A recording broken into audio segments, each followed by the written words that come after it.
नमस्कार, आपका हार्दिक स्वागत करते हैं। ईश्वर क्या है? क्या ईश्वर सत्य है? कुछ ईश्वर को मानते हैं तो कुछ उसके अस्तित्व को नकारते हैं। ऐसे इंसान कम ही हैं जो असलियत को जानना चाहते हैं। आइए देखते हैं सद्गुरु क्या कहते हैं। ईश्वर है या नहीं?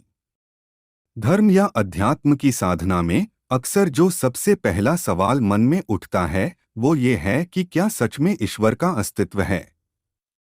कैसे मिलेगा इसका उत्तर? कैसे पैदा होगी उत्तर जानने की संभावना? जो कुछ भी अनुभव में नहीं, उसे समझ नहीं सकते। अब अगर मैं किसी ऐसी चीज के बारे में बात करूं जो आपके वर्तमान अनुभव में नहीं है, तो आप उसे नहीं समझ पाएंगे। मान लीजिए आपने कभी सूर्य की रोशनी नहीं देखी और इसे देखने के लिए आपके पास आंखें भी नहीं हैं। अगर आप यह स्वीकार नहीं कर पाते कि मैं नहीं जानता हूं, तो आपने अपने जीवन में जानने की सभी संभावनाओं को नष्ट कर दिया है। अगर आप वाकई जानना चाहते हैं, तो आपको अपने भीतर मुड़ा होगा, अपनी आंतरिक प्रकृति से जुड़ा होगा। ऐसे में अगर मैं इसके बारे में बात करूं, तो चाहे मैं इसकी व्याख्या कितने ही तरीके से कर डालूं, आप समझ नहीं पाएंगे कि सूर्य की रोशनी होती क्या है। इसलिए कोई भी ऐसी चीज जो आपके वर्तमान अनुभव में नहीं है, उसे नहीं समझा जा सकता। इसलिए इसके बाद जो एकमात्र संभावना रह जाती है, वह है कि आपको मुझ पर विश्वास करना होगा। मैं कह रहा हूं, वही आपको मान लेना होगा। अब अगर आप मुझ पर विश्वास करते हैं, तो यह किसी भी तरह से आपको कहीं भी नहीं पहुंचाएगा। अगर आप मुझ पर विश्वास नहीं करते हैं, तब भी आप कहीं नहीं पहुंच पाएंगे। मैं आपको एक कहानी सुनाता हूं। इस प्रश्न का क्या उत्तर दिया था गौतम बुद्ध ने? एक दिन सुबह सुबह गौतम बुद्ध अपने शिष्यों की सभा में बैठे हुए थे। सूरज निकला नहीं था, अभी भी अंधेरा था। वहां एक आदमी आया। वह राम का बहुत बड़ा भक्त था। उसने अपना पूरा जीवन राम राम राम कहने में ही बिताया था। इसके अलावा उसने अपने पूरे जीवन में और कुछ भी नहीं कहा था। यहाँ तक कि उसके कपड़ों पर भी हर जगह राम राम लिखा था। वह केवल मंदिरों में ही नहीं जाता था, बल्कि उसने कई मंदिर भी बनवाए थे। अब वह बूढ़ा हो रहा था और उसे एक छोटा सा संदेह हो गया। मैं जीवन भर राम राम कहता रहा, लेकिन वे लोग जिन्होंने कभी ईश्वर में विश्वास नहीं किया, उनके लिए भी सूरज उगता है। देखिए, अगर आप मुझ पर विश्वास करते हैं, तो आप स्वयं को मूर्ख बना रहे हैं। बिना जाने आप केवल जानने का बहाना करेंगे।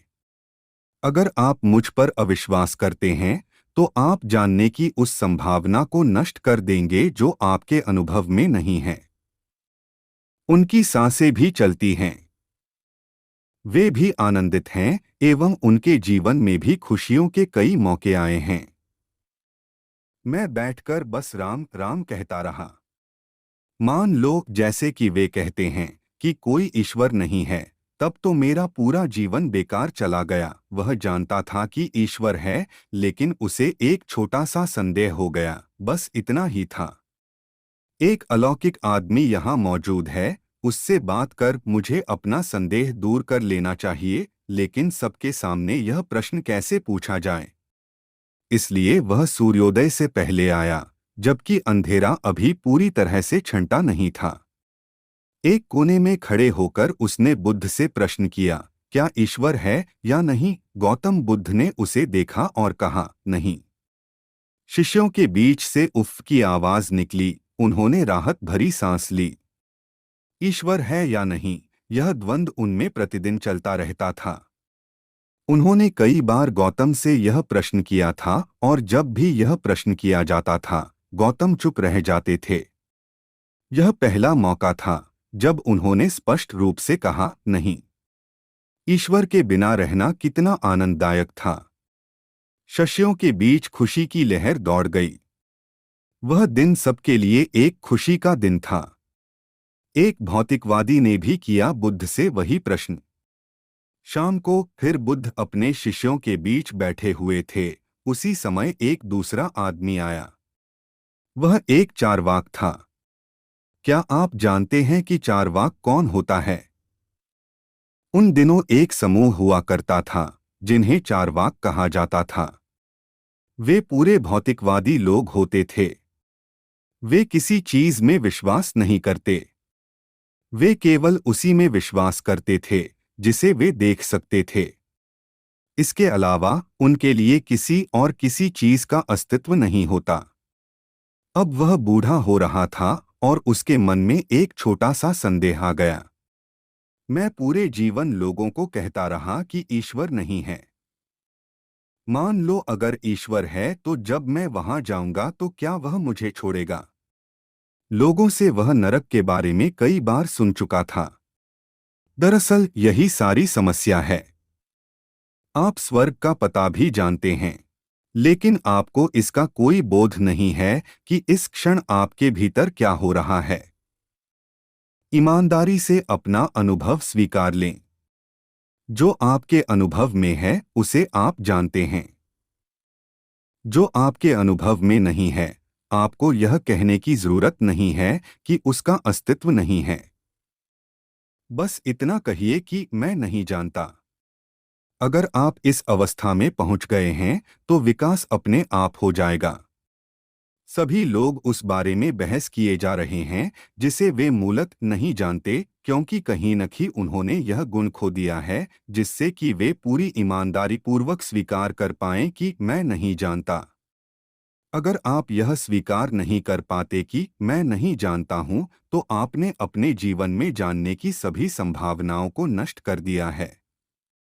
अगर आप वाकई जानना चाहते हैं तो आपको अपने भीतर मुड़ा होगा, अपनी आंतरिक प्रकृति से जुड़ा होगा।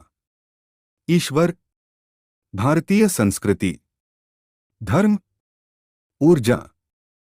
सुबह अच्छी तरह से जागने का तरीका, सद्गुरु से जाने 4 टिप्स। हम यह देख सकते हैं कि बिस्तर की गलत तरफ से उठना सिर्फ कोई मुहावरा नहीं है, इसमें और भी बहुत कुछ है।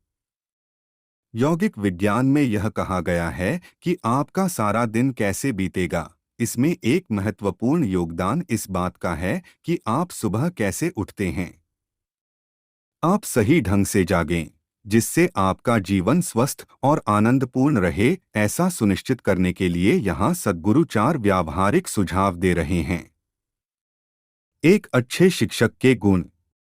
एक अच्छे शिक्षक में कौन से गुण होने चाहिए, यह समझाते हुए यहाँ सद्गुरु बता रहे हैं कि किसी बच्चे के भविष्य को बनाने में शिक्षक की भूमिका कितनी महत्वपूर्ण है। अंतिम संस्कार क्यों महत्वपूर्ण है? किसी की मृत्यु के बाद उसके लिए की जाने वाली क्रियाएं क्यों महत्वपूर्ण हैं?